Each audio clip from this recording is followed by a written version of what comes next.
Hey everyone, I'm Bobby Sylvester, and we've got an ADP price checker episode on the way with Evan Silva of Rotoworld.com.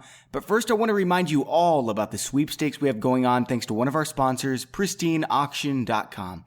Pristine Auction has signed jerseys, signed helmets, and all kinds of great memorabilia to bid on.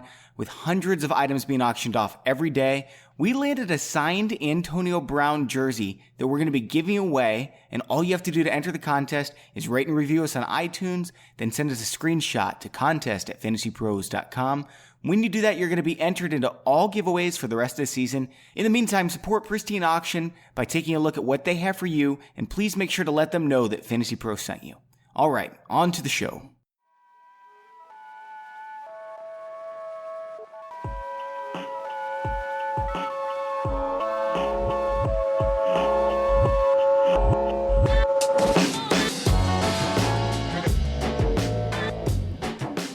Hey everyone, hope you all had a great weekend. Welcome back to the Fantasy Pros Football Podcast.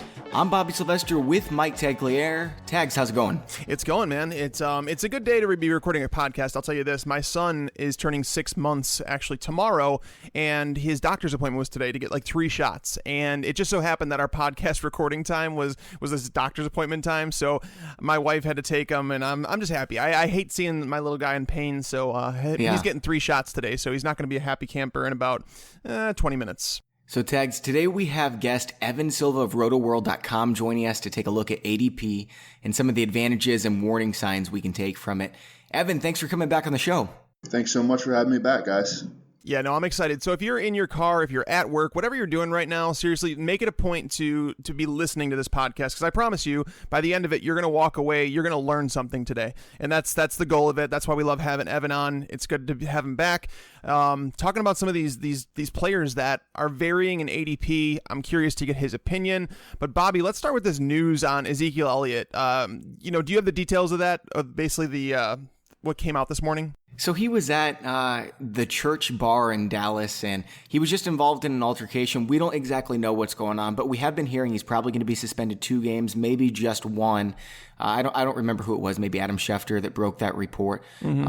I don't want to give credit to the wrong place, but with this additionally, it just is not looking promising for Elliott. Yeah, Evan, where are you at with Ezekiel Elliott right now with the suspension looming from the whole domestic violence incident? Now we're hearing about this bar thing. Again, we don't know the details of it, so it's all really speculation, but are you dropping him down your draft board a little bit? I already had him lower than pretty much everyone else. I mean, people were just religiously almost like feeling like they had to take him at number 3 overall. Yeah. Was never really in play there for me, because especially in best ball leagues, which is what I'm playing right now. I'm not really doing many redraft leagues right now. You don't get in-season roster management, and so you're just going to take zeros for those weeks from your top 3 pick. You're just going to take zeros on all the games he missed, and I don't want zeros from my guy when I'm using a top 3 pick on him. So he's been in the middle of the first round for me, which means I have 0 Ezekiel Elliott, and I don't know if he's going to move any further down that, but he's definitely putting himself in a position where I'm going to have to consider moving him down even further, because I think I have him at number 7 overall right now, and he's still my RB3. And look, we saw what happened with Le'Veon Bell last year. He missed 3 games. He came back and he was a league winner the rest of the way. And you wound up getting Le'Veon Bell at a great price last year, and he was just the definition of a league winner. And it's possible that a similar scenario could play out with Ezekiel Elliott. But he's putting himself in a position where he's like begging or like asking the NFL to hit him with something big, in terms of league discipline. And that's a situation that I don't want to run myself into in leagues where I have no ability to make in-season roster decisions. Yeah. I also moved Elliott down to number 6 after I saw the news that he was going to probably be suspended 2 games. But it's worth noting he wasn't arrested, and so who knows what it really means to be involved in an altercation. Like maybe he was just around guys who happened to be, and he didn't really do anything wrong besides just being at the wrong place at the wrong time. So I'll keep an eye on it. It seems like this guy has been in the wrong place at the wrong time. That's a great point. At an extremely high rate over the past couple of years. Yeah, you're absolutely right. Tags, where are you seeing this, man? Well, I'm with Evan to an extent. I had him as my number 3 running back. I was taking Antonio Brown with him before any of the suspension talk even was brought back up, because I think people, just like last year, we undervalued running backs, or most people did. And then this year, I think people are starting to overvalue running backs a little bit, and wide receivers are becoming somewhat of a value, especially Antonio Brown. So if I had the number 4 pick, I was giddy because everybody was taking Zeke at number 3. So I'll take all the Antonio Brown shares I can. I mean, if I hear he has a 2-game suspension, I'm going to be toying with the do I put him behind LaShawn McCoy? Do I put him behind Melvin Gordon? And it's just because I've talked about it before in this show. Like, if you draft someone like, Doug Martin and rely on him as, your RB2 and saying, well, I'll figure it out for the first couple weeks. If you do that too often, it's going to put you in a position to where, let's say you start 1-3, you might do things with your fantasy team that you wouldn't necessarily do if you started out 3-1, or, like, it just puts you in a bad spot, and it forces you maybe to make a trade that you didn't want to make. We do it every year. Like last year, Dante Moncrief, when he got hurt, I didn't want to drop him on my teams, and I paid the price because of that. I missed out on certain waiver wire guys that I probably should have gotten because I was just waiting for him to come back, and even when he came back, he wasn't necessarily that. There were question marks around Ezekiel Elliott losing 2 offensive linemen this offseason. So, I'm kind of with Evan here, where I think he's a middle of the first round guy. And if we hear, in fact, that he is suspended for 2 games, he might be bumped out of the first round, where I might be late first round, early second round, because that's a dicey area as it is with like D'Onta Foreman, and guys like Amari Cooper around that range. So there are some question marks there. So I think that's where I'd feel comfortable, is right that late first round if he is suspended for 2 games. Amari Cooper in that early second round. I'm not buying that. We'll move on. We know your take on Amari Cooper, Bobby. Let's talk about this. Let's talk about the possibility that I got giddy this morning thinking about it. So Kirk Cousins is going to be a free agent after this season. Well, they're talking about a 3rd franchise tag, and there's so much red tape that needs to go around that. But it seems like Kirk Cousins doesn't want to return to the Redskins. I know he's remaining open to it and all that stuff, but Evan, what do you think about this? The Jacksonville Jaguars have cap room, despite the fact that they've, kind of gone and spent a lot of money in free agency, seemingly. I don't know if it's just the way the contracts are structured or not, but how about a core of Kirk Cousins, Leonard Fournette, if they re-sign Allen Robinson, maybe not Marquise Lee, just like the core of guys. What would you think of crazy good defense? Yeah, exactly. That's what I'm saying. So, what would you think if Kirk Cousins made his way to Jacksonville? Do you think that that's a realistic possibility? I don't know if it's realistic, because I don't know, how Tom Coughlin and Doug Marrone evaluate Kirk Cousins. It seems like there are a lot of NFL evaluators who are kind of down on Kirk Cousins because he doesn't have like an elite skill set. I mean, he doesn't have like a cannon arm. He doesn't have like great athleticism coming out of college. And it's funny, in the NFL, like college evaluations stick with these guys for so long. And coming out of college, Kirk Cousins had a reputation as a poor decision maker, which he's turned into one of the better quarterback decision makers in the league over the past couple of years. Really changed his game under Jay Gruden. But I don't.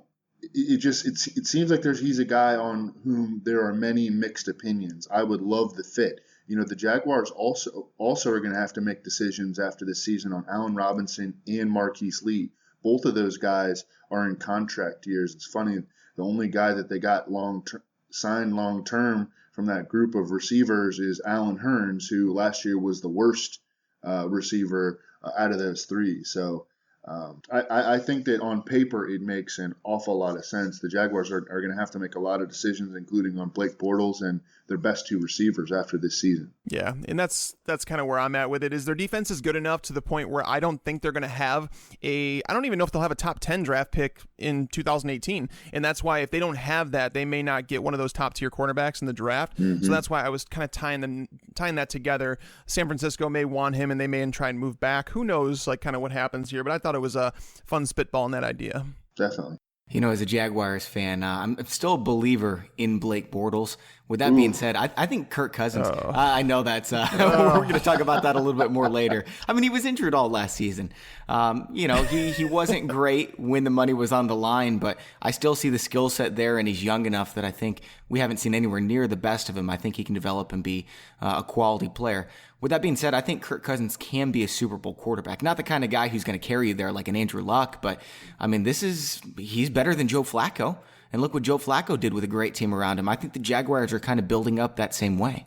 Yeah, well, the Jaguars' defense is legit, and we saw it towards the second half of last season, and they've continued to build on that with Calais Campbell up front. Like, that's a massive signing that I don't think enough people are talking about, and the fact that this defense is going to be legit. So that's why I don't know if they'll have a top 10 pick, because I have no faith in Bortles, and that's why I'm talking about Cousins. That's why I'm talking about the 2018 draft, because Blake Bortles will not be a starter in the NFL in 2018. I'll take that to the bank. All right, we can make a bet on that after the show's over. But first, I want to talk about this report from the Minneapolis Star-Tribune. Matt Vincel suggested that Dalvin Cook could get 300 touches this year as a 21-year-old. Evan, are you buying this at all? It's a lot of touches, and I don't have him projected for that. And in terms of beat writer statistical projections, like, that's not what they're here to do. They're not here to give us statistical projections. That's what, Mike Clay is here to do, and Mike Clay is good at that. Beat writers who have journalism degrees and are not hired to do statistical projections, that's just something that we always take with a major grain of salt. We can't have the takeaway that this beat writer, after seeing the team at OTAs and minicamp, came away believing that Dalvin Cook is probably going to be the Vikings' clear-cut lead back this year, which is what I expect. I think that Latavius Murray is not really a great fit on the Vikings. And I think that he is going to, like, Dalvin Cook should be able to run circles around Latavius Murray in training camp, who, by the way, might not even be ready for training camp because of ankle surgery that cost him the entire spring. And then Jerick McKinnon, I think that he potentially could have a solidified role as their receiving back, but Dalvin Cook was a pretty good receiver in his own right at Florida State. So, look, a lot of things have to go into getting a rookie 300 touches. I mean, you got to have, some pretty good positive game script situations where he's going to have games where he can be fed a lot of carries. He's got to show the ability to play on all three downs, and pass protection is always an obstacle that rookie running backs have to deal with, and that's just entirely an unknown. And it's really like a subjective decision that the coaching staff will make. Do we keep this guy on the field in all these different situations? And then he's got to stay healthy. So Dalvin Cook, I actually like him where he's going in drafts, which is between RB20 and RB30, and that's a pretty wide gap. But he has stark differences between his ADPs depending on where you look. So I'm a fan of him, though. I really like the Vikings schedule. I like the run defense schedule. I was a fan of Dalvin Cook coming out of Florida State for sure, and I'm not too overwhelmed by his competition. So I do like Dalvin Cook. Yeah, so the 300 touches is that's a hard number to get to. Looking at my projections, I have 7 running backs who are projected to get 300 touches, and I don't consider him in that territory, because if you're getting 300 touches, you are a top 10 NFL running back in fantasy, as far as I'm concerned. It's almost like a lock if you get 300 touches that you're going to be there. I only have 13 running backs projected for 250 plus touches, so I'm not buying the whole 300 Is Cook thing. one of them? No, he's definitely not one of them. Yeah, I wouldn't think so. Cook I have right around the 230 mark, because, signing Latavius Murray, it was a dumb signing, and I talked, when we talked to Jeff Ratcliffe on the podcast, I think it was 2 weeks ago now, I asked him, I said, if the Vikings could go back and know that they were going to snag Dalvin Cook in the draft, that they were going to trade up and get him, would they have signed Latavius Murray? And I think the answer to that is no. Jeff seems to think that they still would have done it because they still needed depth and this and that. I think there's plenty of other running backs out there that you could have snagged for depth. I mean, they could have grabbed LeGarrette Blount if they wanted to. He went really cheap. He lasted in free agency for a long time. Jerick McKinnon, I really don't know why they wouldn't try and at least trade this kid away, because if they're not going to use him at all, And the offensive line, question marks. It was bad up middle. I know they got 2 new tackles now on the team, and it's still with an offensive line with run blocking, there's a lot of continuity that goes into it. That's why when you see an offensive line returning with 5 offensive linemen up front, it's a plus for that running back because these guys know each other. They know, if they have assignments, they know what the other guy can do or what he can't do. Minnesota is still going to take time. I know they're trying to make improvements up there, and I think that they did. But at the same time, we're talking about a rookie running back on the roster with Latavius Murray, who's probably going to be the Matt Asiata of that. Jerick McKinnon's going to see some third down work. So I thought I was being rather bullish by saying that Dalvin Cook was going to see 230 touches. But, while hearing this, I think it's fair. I was told, Evan, have you heard anything that they changed their scheme, like to a zone scheme to work with Dalvin Cook? Is that what they're doing? The writers have not written extensively about that. The people covering the team have not written big articles about that, and that's something that I think that will be discussed a little bit more in training camp. But yeah, I know that there has been some talk of them trying to become more of a zone running team. And Dalvin Cook, when you watched him at Florida State, he looked like the perfect one-cut downhill zone runner. Well, it's curious. It'll be neat to see how it all plays out. But again, with Latavius Murray there, I just can't see with how much money they're paying him. They paid him a stupid amount of money, and he wasn't worth it to begin with. It was a dumb signing then, and it's even dumber now.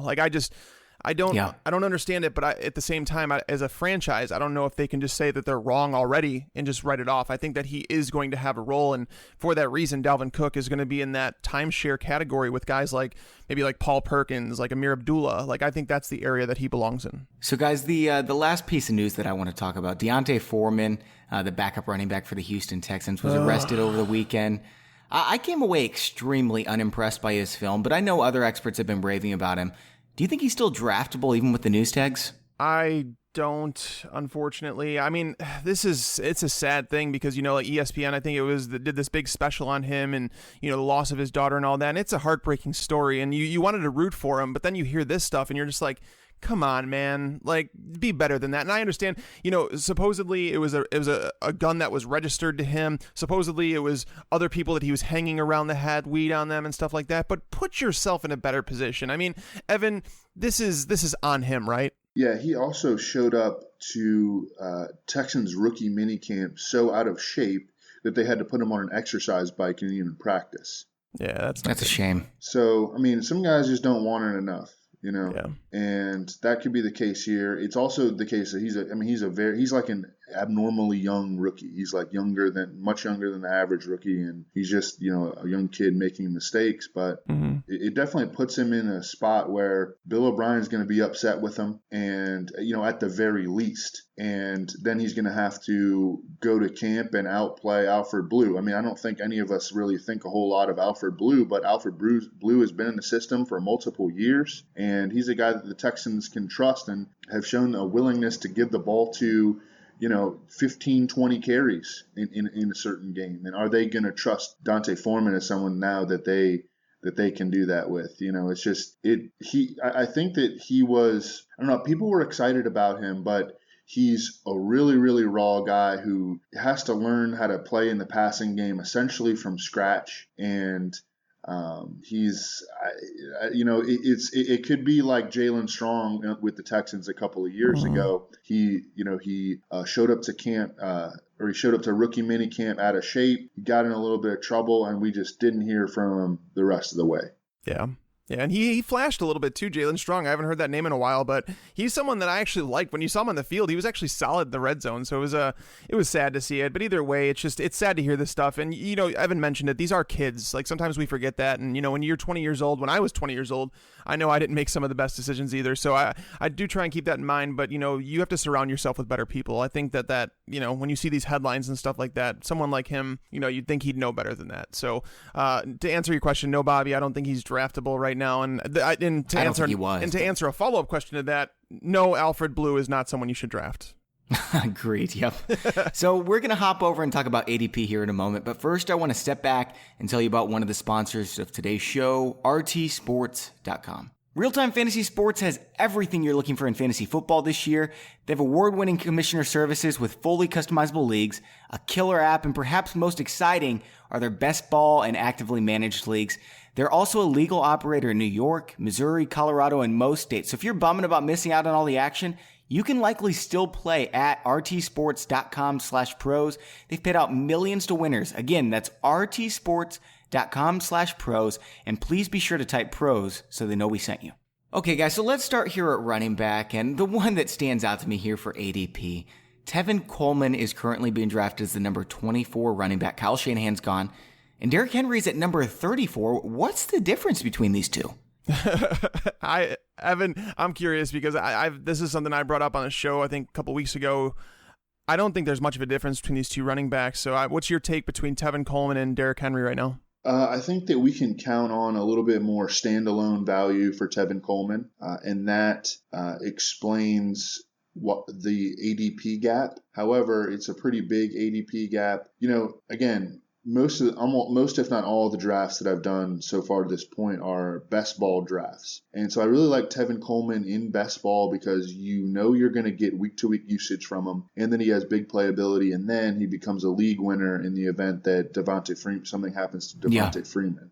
So I like when you can get Tevin Coleman around that 5'12", 6.01 turn in a best ball league. I'm not going to be on him in redraft seasonal if his ADP stays in this same range, because he's just a flex play in or a low end RB2, and he's got some serious touchdown regression that's going to hit him this year unless he catches some sort of great break in terms of opportunity. I think he had 11 touchdowns last year, all purpose, as a part-time player. And I remember there was a game, I want to say it was a Thursday night or a Monday night game against the Saints last year, and he had like 3 touchdowns, and everybody thought he was like the goal line back. Devonta Freeman goes on to just dominate the red zone usage the rest of the way. Devonta Freeman's the favorite for goal line usage there, and they will use Tevin Coleman, I think, in that capacity. But for me, he's just a much better best ball pick than redraft, and not really someone that I'm going to be trying to add to my redraft seasonal rosters. And Derrick Henry is similar, but I don't know how much standalone usage we are going to get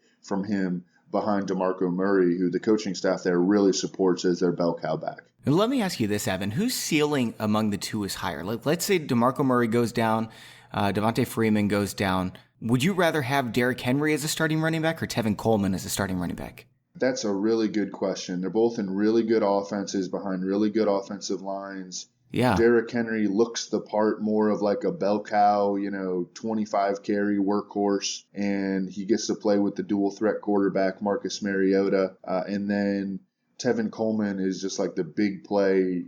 He could have a lot of highlight reel runs if we see him in the opportunity to get 20 touches a game.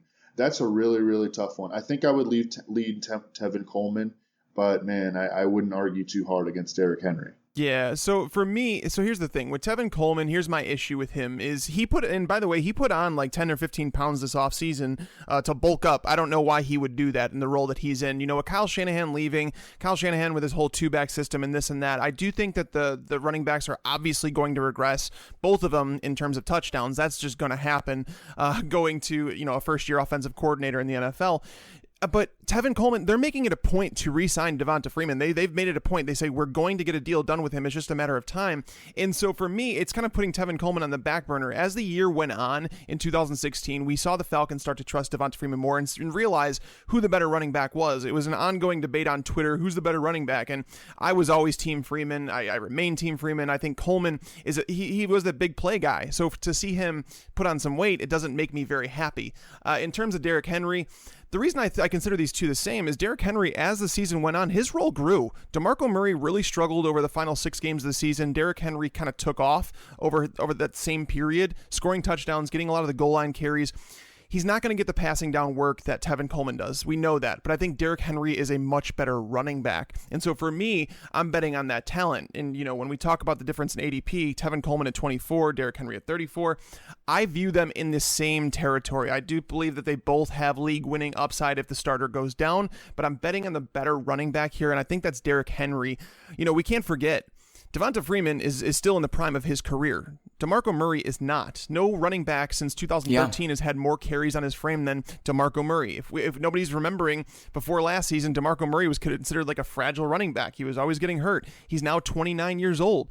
This team is moving forward They're getting younger. They both have stout offensive lines, but I just never understood Tevin Coleman going as a top 24 running back. I wouldn't take Derrick Henry there. I wouldn't take Tevin Coleman there. Now, the running backs that I want to move on to here next, Mark Ingram and Adrian Peterson for the Saints. Evan, I know you do a lot of projection work, and Tags, you put yours together as well. I'm curious where you have these guys right now for touches, because Mark Ingram's being drafted number 19. Adrian Peterson's all the way down at 25. You go ahead and take this one first, Tags. I gotta pull up my thing. Yeah, for sure. No, so when the offseason started, I was really torn on this because Adrian Peterson, a lot of people were writing him off. I wasn't willing to write off Adrian Peterson just yet. He's one of those guys that continues to prove people wrong. He comes to Saints camp, they're talking him up, and it's not just a regular wow, Adrian Peterson's really progressing. No. They said Adrian Peterson is a freak. When you see this guy in the field, Adrian Peterson's on the field. And the thing is, people are trying to say it's either him or Mark Ingram. That's where my issue lies. I don't think it is either him or Mark Ingram. I think it can be both. I actually went and looked back at the second half of last year. Mark Ingram, from weeks 10 through week 17, Mark Ingram was the number 8 running back, and Tim Hightower was the number 20 running back. If you're trying to tell me that Adrian Peterson cannot be Tim Hightower improved, I think you're wrong. And I don't think that you have to necessarily lower Mark Ingram down your draft board just because Adrian Peterson there. I think that they have different roles on this team. And Mark Ingram, I think the weird part is I have him right at number 19 in my projections, and his ADP says 19, but I never see him drafted there. He's always going in that RB 24 to 25 range where nobody seems to want to grab him, which is why I have a lot of Mark Ingram. As far as Adrian Peterson, he's someone, this show that we're doing is supposed to be like an ADP price check. Adrian Peterson is someone that I see drafted higher and higher, and I think as the casual fan joins the fantasy circus in August, I think we're going to continue to see Adrian Peterson's ADP rise. It's a great point. With all the hype that we have, with people, the nostalgia with Adrian Peterson. But to be fair, I think Adrian Peterson, my brother asked me about this the other day. He's like, what's your take on Peterson? And I told him that I think that he's an improved version of Tim Hightower, and with that being said, he's going to be a little touchdown reliant. But the loss of Teron Armstead up front at left tackle cannot be understated here. He's a fantastic pass blocking left tackle. With him going down and potentially missing the entire season, the Saints are going to have to run the ball more than they have in years past, and I think that they were already bracing for that with that addition of Peterson, with Kamara drafting him. So for me, I think that there's plenty to go around here. I think Adrian Peterson is a low-end RB2, high-end flex with upside for more, and I think that Mark Ingram is being undervalued as a strong RB2. I just can't see a scenario where Adrian Peterson, if he's healthy, is not as good or better than Mark Ingram, because he's just always been that type of player when he's healthy. But Mark Ingram's always been undervalued too. People forget that, as Mark Ingram's been better than people think when he's healthy, when he's on the field. He caught more passes last year, and I think that's what he's moving in towards. So he's going to see a lot more third down work than Adrian Peterson. I know Peterson, he said he wants to catch so many passes and this and that, but I'm not really buying that. He's never been a hands guy. So, Evan, what's your take on this Mark Ingram, Adrian Peterson debate? Yeah, I have Mark Ingram at 220 touches and Adrian Peterson at 204, and I think that is conservative. The edge really comes in for Ingram as a pass catcher. I mean, Ingram has been top 15 in the NFL among running backs in receptions in consecutive years. Has at least 45 each of the past 2 seasons. The Teron Armstead injury does sting. Keep in mind that Teron Armstead only played about 35% of the Saints snaps last year. He was injured, and they still had, according to Football Outsiders,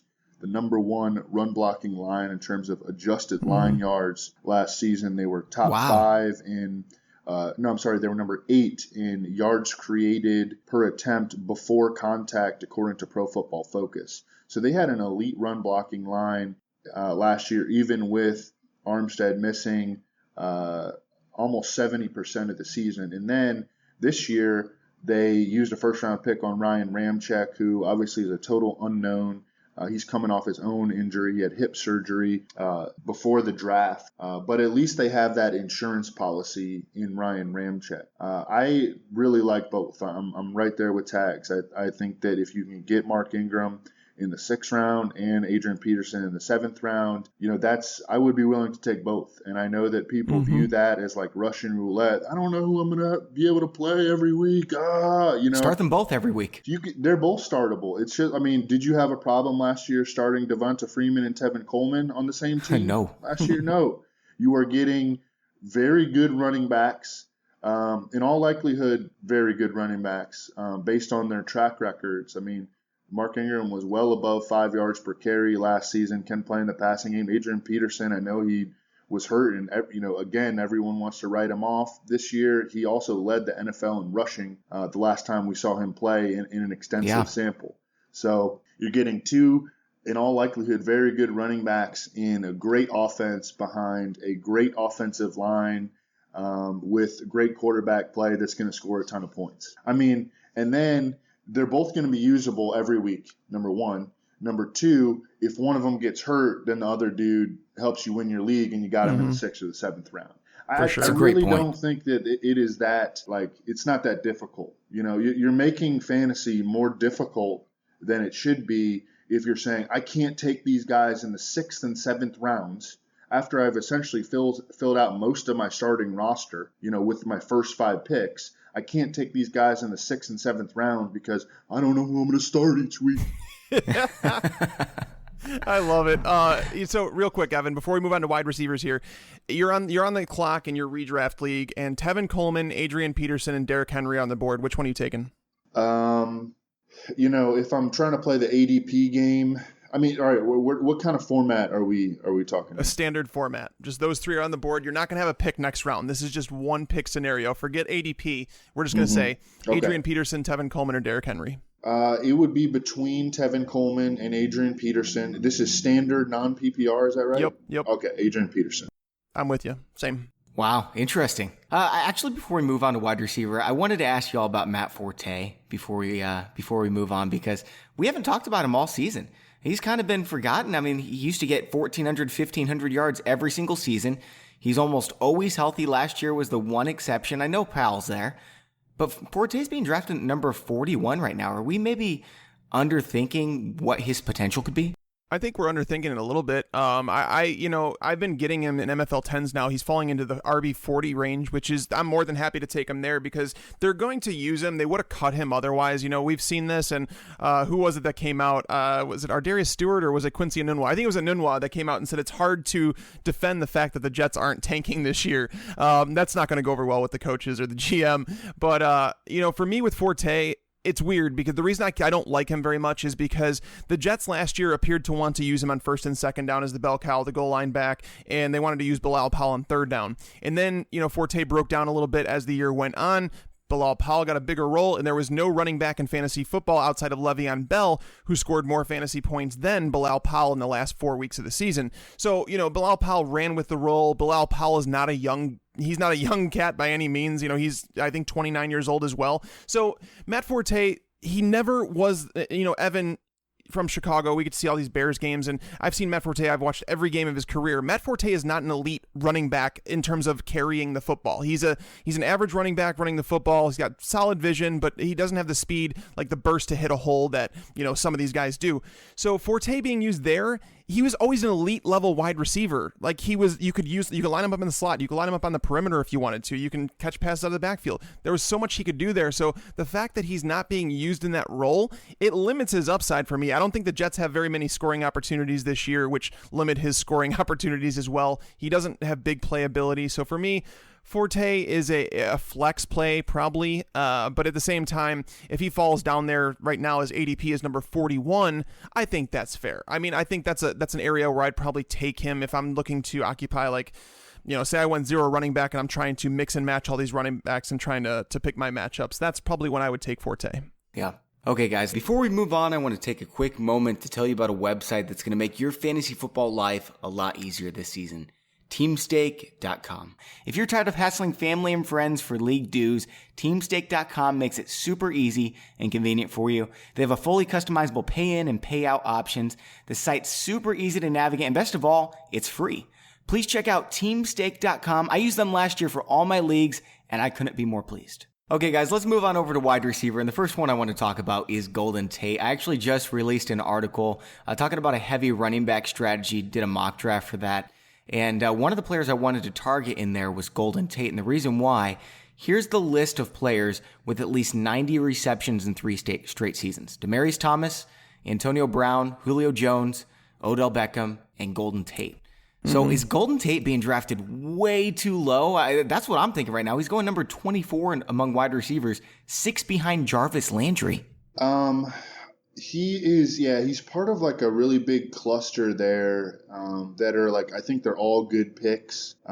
Jarvis Landry's in there, Willie Snead and Jamison Crowder a little bit lower, Crabtree's in there. I think he's a really good pick. I never feel bad, even taking Golden Tate like in the 4th round of a PPR league, never feel bad, taking him there. He has more red zone opportunity. I know that everybody associates the departure of Anquan Boldin with Eric Ebron, and I certainly have talked about it in that light myself. But, Anquan Boldin had 22 red zone targets last year. That is a lot. They were proactively calling plays for Anquan Boldin in scoring position last year.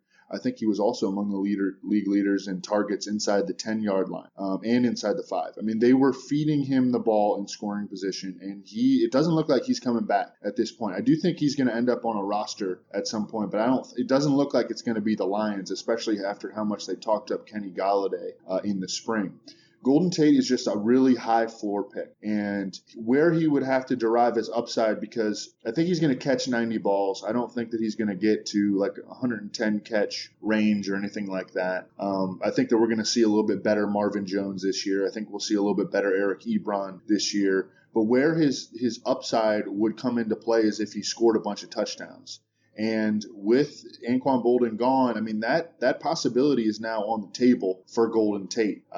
Can he be like an 8 or 9 touchdown receiver? That's a lot for Golden Tate, but for him to really smash, I think that's what he'd need to do. I think he's going to be in that 90 to 100 catch range. I think his ADOT's going to remain low. He's going to play more slot receiver. He's probably going to, only average 10, 11, 12 yards yards per reception this year. But I think that there is a chance for him to smash, and that would be via scoring more touchdowns. For sure. I have Golden Tate actually 1 spot higher than Jarvis Landry. And what's funny is, like, when I was going through the ADP, there's 3 guys that I bunched together, and you mentioned Jarvis Landry. One other player that I want to throw in that bunch, Evan, and I know that you feel, I think it was, you said like the wide receiver 13 through wide receiver 32 feel like they could be like intertwined. And it's kind of true, but at the same time, I want to know why Stefon Diggs is not part of that conversation. Stefon Diggs is being drafted as the wide receiver 32. I'd argue that he has more upside than both of those receivers. I think Golden Tate's the safe one. I think he's actually the one that I have ranked the highest. But then from there, I think Jarvis Landry and Stefon Diggs are in the same territory. So when we're talking about ADP, I think it's fair to say Diggs is by far the best value at 32 because many people have kind of written him off. And Evan, I know that I want to say that you were one of the people that were with me on Diggs in terms of when he played hurt last year, he wasn't the same player. I just wrote up a player profile. It's probably going to come out next week. But Stefon Diggs was the number 14 wide receiver in PPR on a points per game basis last year, despite playing hurt through majority of the season. But in games where he was off the injury report, there was 7 games where he was off the injury report. I want to say he averaged like 19.2 PPR points per game. Oh, man. And it was like 7.2 points per game when he was on the injury report. He's obviously got rapport with Sam Bradford. Those two meshed. I think it was a 75% catch rate. There was only like 3 wide receivers who had a better catch rate than Stefon Diggs. He operates over the middle of the field. And keep in mind that number 14 wide receiver on a PPR point per game basis was while Adam Thielen was finishing as a top 30 wide receiver. It was while, Kyle Rudolph finished with the most targets among tight ends. Cordarrelle Patterson saw 80-something targets or 70-something targets. So there was a lot going on there. I know they want to run the ball a little bit more, but I just don't think that the offensive line is built for that. I think Stefon Diggs is a strong play at number 32. I think that actually his fantasy floor is the wide receiver 32. And I think we could be talking about Stefon Diggs this time next year at the same area where Jarvis Landry has been going the last couple of years. Absolutely. I'm in agreement. Where do you stand on Stefon Diggs, Evan? Yeah, I love him. He's gotten to the point where he's one of my highest owned receivers this offseason. He missed 3 games last year, but he was on a pace for almost 104 catches. And although Stefon Diggs, he really wasn't healthy from week 4 onward. But when Pat Shurmur took over as the OC on November 2nd after Norv Turner resigned, they immediately made the offense revolve around Stefon Diggs. Their whole strategy was to get the ball out of Sam Bradford's hands quickly to diminish the ability of the opposing pass rush getting to Sam Bradford because their offensive line was so bad. And Stephon Diggs just filled it up with targets. And he admitted after the season that he let himself get out of shape, and that contributed to some of his injuries. And I actually thought that was admirable from a 23-year-old dude who just had a pretty explosive and, dynamic and, headline-grabbing season, that he was able to step outside himself and say, listen, I did not take good enough care of myself. I'm still learning about this. This was my second NFL season. And I think he could really, really explode. He's already one of the best route runners in the game. Yeah, he is, and that's the thing that's underrated. Is like people could compare him to Antonio Brown in terms of a not such a big wide receiver, but a fantastic route runner. My only concern is his lack of touchdown upside. During his career, he's only got 7 touchdowns on 196 targets at this point. His I took a look at that when I was doing his player profile yesterday. Is that he averaged last year 2.40 yards per route run from the perimeter, while from the slot it was 1.61 yards. So his yardage is likely to be, it's going to be the lower yards per reception. That's why I compared it to like a Jarvis Landry.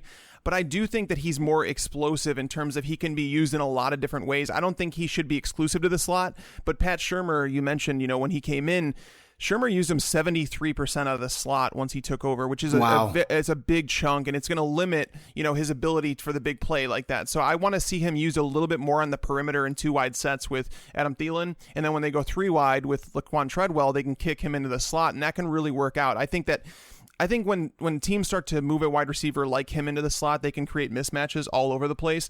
And it's a smart thing to do, but at the same time, I do want to see Stephon Diggs used in more than just an exclusive slot role, because I think he's a better receiver than Jarvis Landry. Yeah, you guys know who else was on pace for 85 receptions before he got hurt in week 4 for the rest of the season? Kevin White, ADP number 55.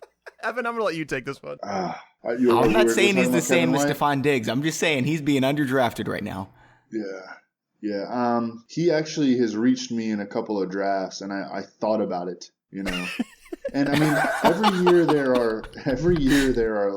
there are blind spots for players where I'm just totally, I become closed-minded, regarding players. I've definitely been closed-minded on Kevin White, and I've also been a little bit too closed-minded. I think, I'm just trying to step back and, just examine what my weak spots are. I've been a little too close-minded, I think, on Eli Manning, perhaps. Yeah. But Kevin White is definitely one of those guys, and, where it's it's the 14th, 15th round, and I'm still, wanting to take J.J. Nelson over him, or, Julius Thomas or something like that, or C.J. Fedorowicz. And I don't want any part of Kevin White. At the same time, man, they force-fed him the rock in his 4 games last year. And they have incentive. I mean, he was getting more targets than Kevin White. And they have incentive to try to make him work and put him in and just give him the best possible opportunities, because they spent that number 7 overall pick on him. And pretty soon, Ryan Pace, their GM, is going to have to go to ownership and explain to them what the heck has been happening for the last 3 or 4 years, because there hasn't been a lot of good.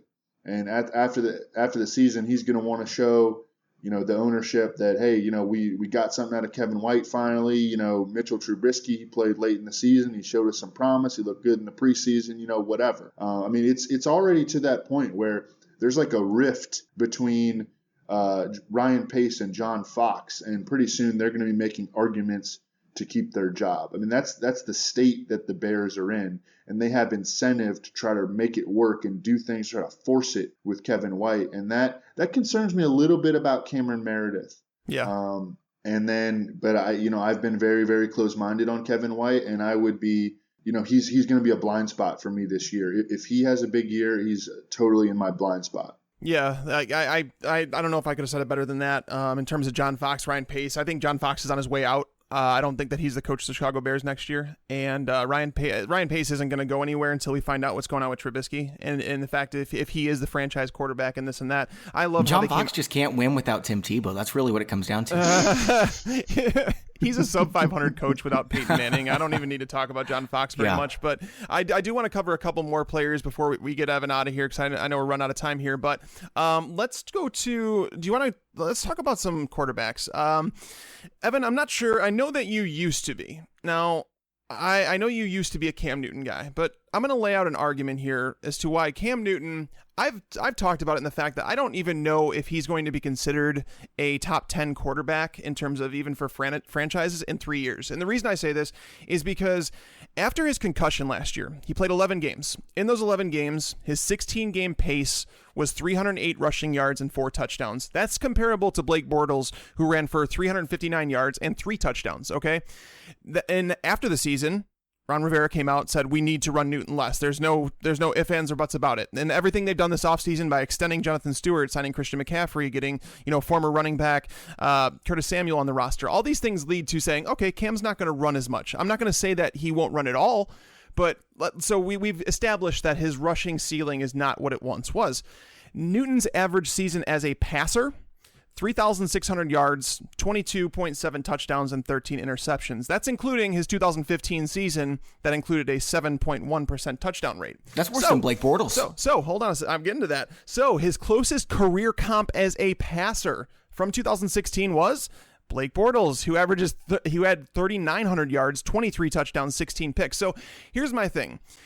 The Panthers did everything to take away rushing ability from Newton. Yes, they grabbed McCaffrey, who's an excellent pass catcher. Like we've talked about that on the show. He's going to be phenomenal in that role. But they also subtracted Ted Ginn, who has been his most efficient wide receiver over the last 2 seasons. So, there are questions about the passing options in this offense, whether it be Kelvin Benjamin, Devin Funchess, whatever. The fact that they want to run more.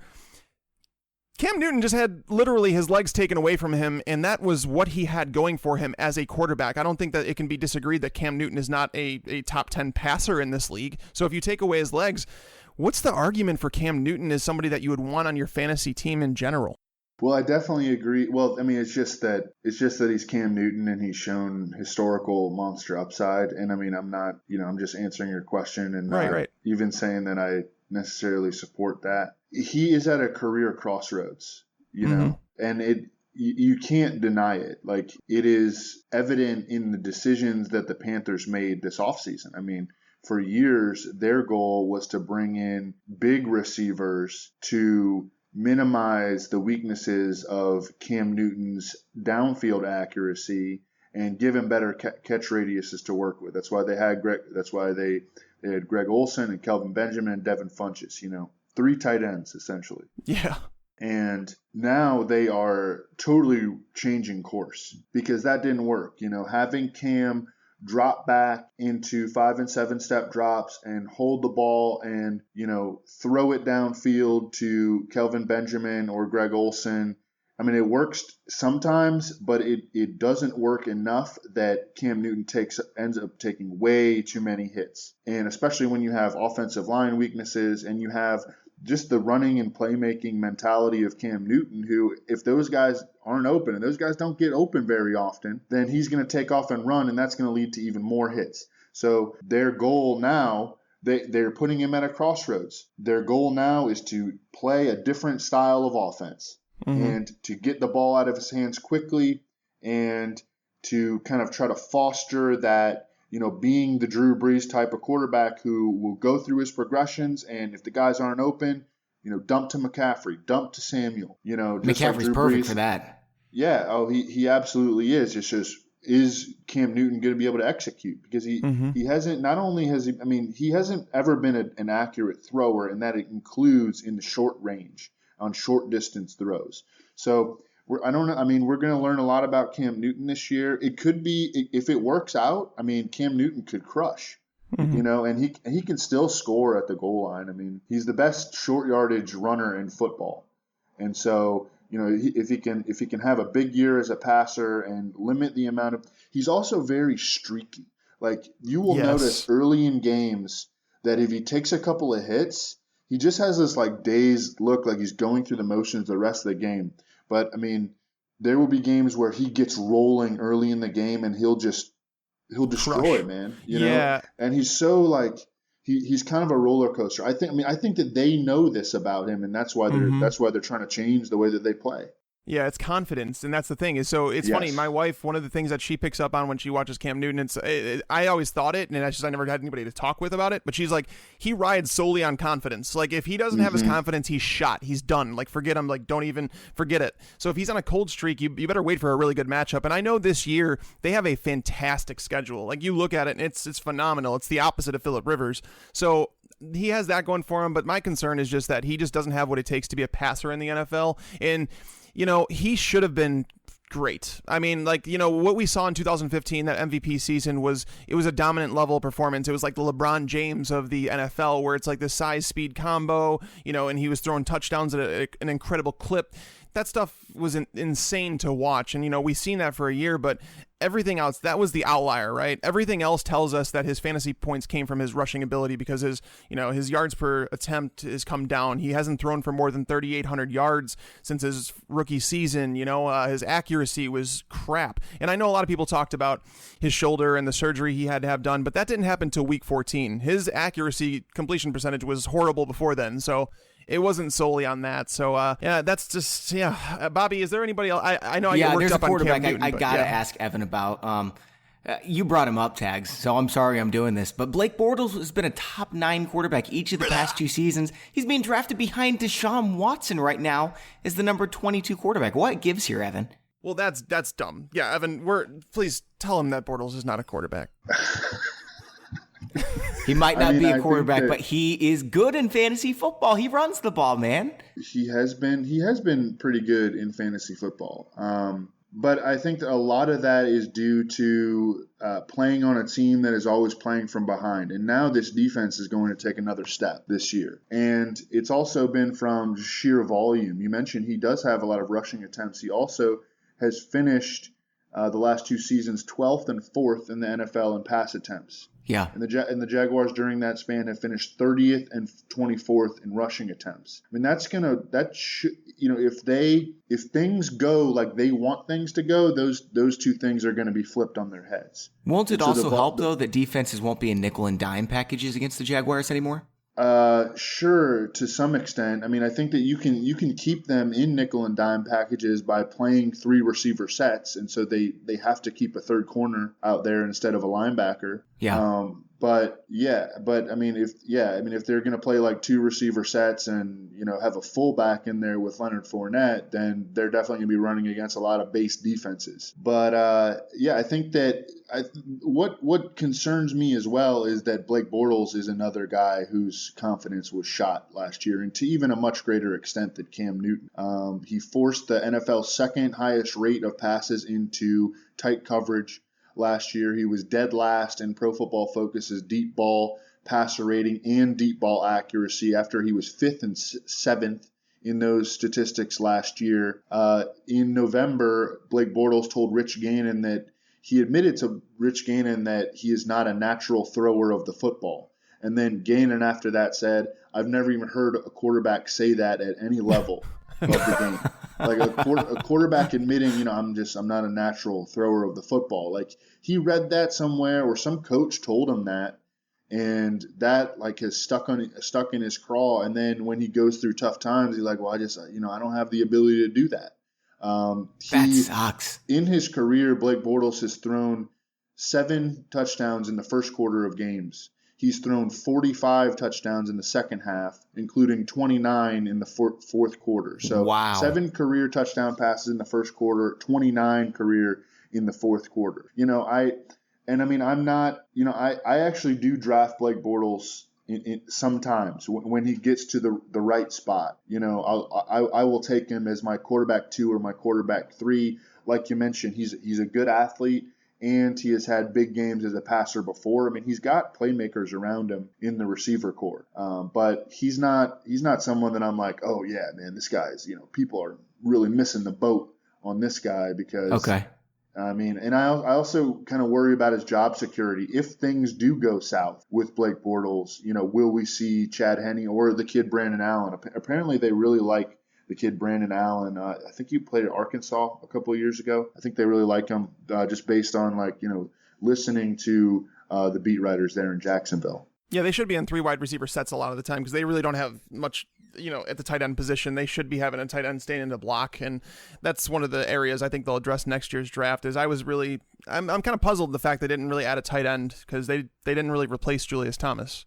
I mean, yeah. I don't know if you really have to replace Julius Thomas production, but no, you don't. But yeah, I think they should be in a lot of 3 wide sets with Allen Robinson, Marquise Lee, Allen Hurns, or even Dede Westbrook if they figure out how to use him. But yeah, it'll be interesting. But yeah, I'm with Evan though. Bortles is he's a game script dependent quarterback, and with the defense getting as good as it is, you don't want to bet on him. So before we end the show, guys, I am really eager to pick Evan's brain about one player. Before we started recording the show, I was actually reading an article which I expected to hate about why Rob Gronkowski should actually be regarded as a first-round value. Tags, I know this made you vomit, but he's been a first-round value 2 of the past 3 seasons, according to VBD. Only 6 other players have done that: Le'Veon Bell, Devontae Freeman, Antonio Brown, DeMarco Murray, Jordy Nelson, and Aaron Rodgers. So every single time he's been healthy in his career, he's at least a top 11 fantasy points above replacement player. I'm not saying we should draft him at the end of the first, but maybe that is his actual value. He seems a lot safer to me than Jay Ajayi and Jordan Howard, who are both being picked at the end of the first in their fair share of drafts. So, Evan, what do you think about Gronk at his ADP number 19 right now? I love him, but I'm a big Gronk guy. Like I would have been willing to take him at the end of the first round last year, and of course that would have killed me. But I'm just a big Gronk guy. I play him in DFS every week, every week that I can, and I don't know. He's just I love him. In his 4 games last year where he was healthy, he averaged over 5 catches for 118 yards per game. Oh man. And averaged almost a touchdown per game. Most of his injuries were bad luck early in the season.